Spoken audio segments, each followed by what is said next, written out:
Përshëndetje Albana, mirë se vjen Reload. Përshëndetje Lotina, mirë se u gjej. Organizata për fëmijët pa kujdes prindëror. Unë kom pas shumë organizata në emision. Kjo është një organizatë që merret pak me një temë më të ndihshme, po jeni të e bu një punë shumë të mirë, jeni të organizu një event të paharrueshëm për këta fëmijë, bashkë me Prishtina Mall. Unë që pash nuk është hera e parë që po bëhet ky bashkëpunim mes organizatës juaj dhe Prishtina Mallit. A mundesh më na të dhoni detaje pak rreth këtij organizimi? Jo pak, po më i dha shumë detaje. Hajde, kemi çka me fol. Absolutisht po. Atëherë faleminderit edhe një herë për ftesën. Po, është e vërtet. Organizata për fëmijët pa kujdes prindëror organizon çdo vit festën e fundvitit me fëmijët e vendosur në strehim familjar. E dëgjova pak më herët vetëm për të ofruar informacion shtesë dhe për të sqaruar që fëmijë pa prindër dhe fëmijë pa kujdes prindëror nuk janë e njëjta gjë. Fëmijët pa kujdes prindëror janë fëmijët të cilët për arsye të ndryshme kanë mbetur pa kujdesin prindëror. Kjo nuk nënkupton domosdoshmërisht që ata nuk i kanë prindrit, por u mungon kujdesi prindëror. Në këtë kategori hyjnë fëmijët e braktisur, fëmijët e neglizhuar, fëmijët e keq trajtuar, fëmijë që për shkaqe të ndryshme kanë humbur kujdesin e prindërve dhe ata janë të vendosur në kujdes alternativ. Në këtë rast, në familjet strehuese të cilat ofrojnë kujdes, dashuri dhe familje për fëmijët në nevojë. OFAP organizon çdo vit festën e fundvitit me këta fëmijë. Aktualisht gjatë vitit në strehim familjar vendosen rreth 100 fëmijë pa kujdes prindëror në rreth 40 familje strehuese të cilat janë të vendosura në komuna të ndryshme të Kosovës. Strehimi familjar aplikohet në dy forma, strehimi familjar tek farefisi dhe strehimi familjar alternativ. Kjo nënkupton vendosjen e fëmijëve tek familjarët e tyre me të cilët kanë lidhje gjaku, e që numri i tyre kalon mbi 450 fëmijë dhe 100 fëmijë të cilët vendosen në strehim alternativ, pra në këto familjet strehuese. Nuk është bashkëpunimi ynë i parë me Prishtina Mall. Në fakt, bashkëpunimi ynë ka filluar gjatë kësaj vere kur kemi organizuar kampin veror me fëmijët pa kujdes prindëror në bashkëpunim edhe me donatorë të tjerë, të cilët kemi mundësuar vizitën në Bregdek për disa ditë, një kamp veror ku fëmijët kanë pas rastin me shiju aktivitete të ndryshme rekreative. Më pas kemi shënu bashkarisht edhe 20 nëntorin, ditën botërore të drejtave të fëmijëve në Prishtina Mall, ku me aktivitete të ndryshme rekreative kemi shiju atmosferën dhe promovimin e të drejtave të fëmijëve dhe përfundimisht po e mbyllim këtë vit me festën e fundvitit, të cilën do të organizojmë bashkë me datë 18 dhjetor në Prishtina Mall. A ka me qenë gjithçka në tematikë të festave të fundvitit, po besoj me babadimër e me gjithçka për me ju dhonë momentet paharrueshme fëmijëve? Absolutisht po, fëmijët do të kenë mundësi të shijojnë të gjitha elementet festive, të fillu prej dhuratave, lojrave, argëtimit, pranisë maskotave, dhe aktiviteteve rekreative, krejt ato që ka ofron Prishtina Mall. Sa ndikon mirëqenien e fëmijëve një organizim i tillë? Se po besoj që e keni testu edhe e keni pa tash e disa herë.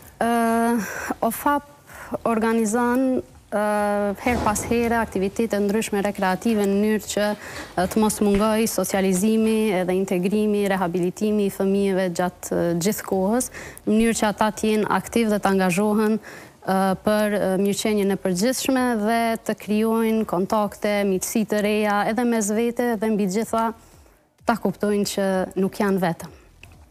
Që çdo herë është aty dikush për ta dhe që mendon edhe për te atyre kornizave të zakonshme të mbrojtjes së fëmijëve.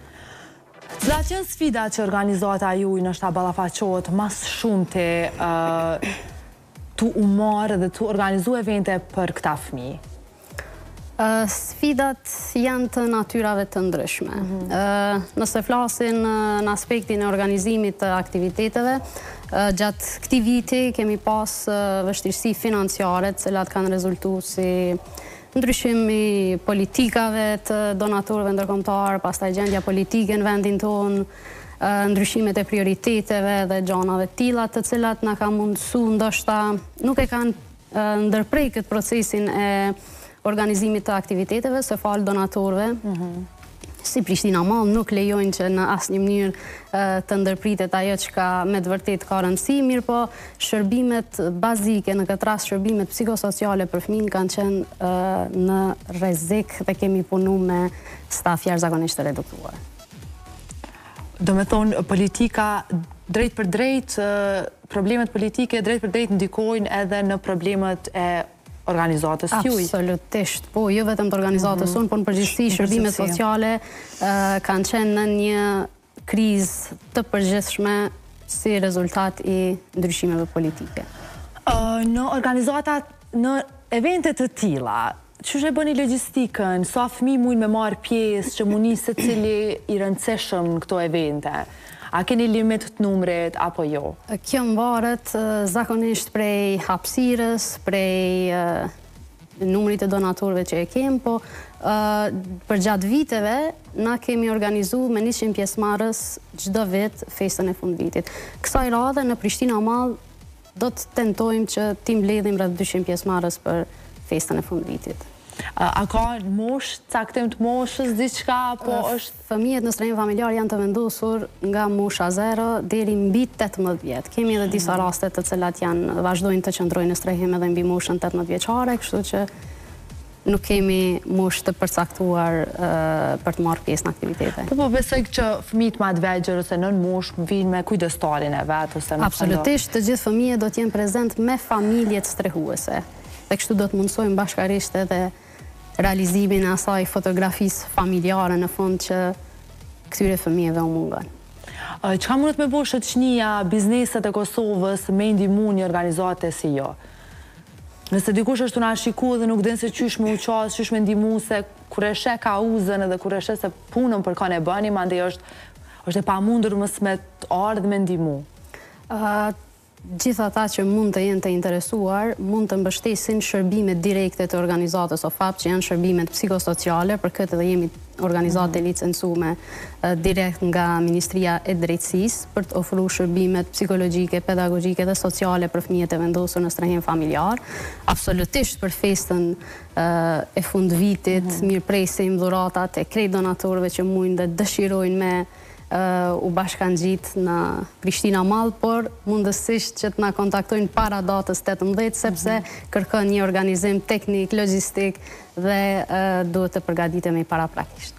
Sa persona jeni prapa këtyre organizimeve, hajde me 18 dhjetor për marrim shembull, a duhet shumë njerëz me përtheku krejt organizimin? Duhet shumë njerëz, tentativisht të shkojmë me 20 deri në 30 persona që mundohemi me menaxhu gjithë fluksin e fëmijëve dhe familjeve, por që është një atmosferë shumë pozitive, shumë festive, edhe mbizotron një entuziazëm i përgjithshëm festiv që nuk lejon me u ndjej ndoshta as lodhja, as angazhimi, as çështje tjera. Po besoj që ju keni shumë histori nga më të ndryshmet në organizatën ju që ndëgjoni her pas here. A kina histori që kështë mujtë me ndoa me neve, ma inspiruese diçka?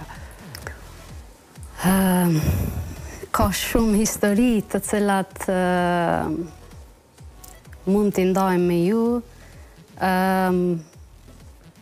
Në mesin e tyre, sepse secili fëmijë bart një historinë në vete dhe është rast një fat njerëzor mbi të gjitha, që vjen një në strehim familjar, jo as me dëshiren e as me fajin e tij. Strehimi familjar është formë e mbrojtjes dhe kjo është e rëndësishme të kuptohet, nuk është adoptim, është formë e përkohshme e mbrojtjes së fëmijëve dhe çdo fëmijë i cili kalon në strehim familjar dhe pastaj i bëhet zgjidhje e përhershme që nënkupton adoptim ose kthim në familjen biologjike, për neve është histori suksesi.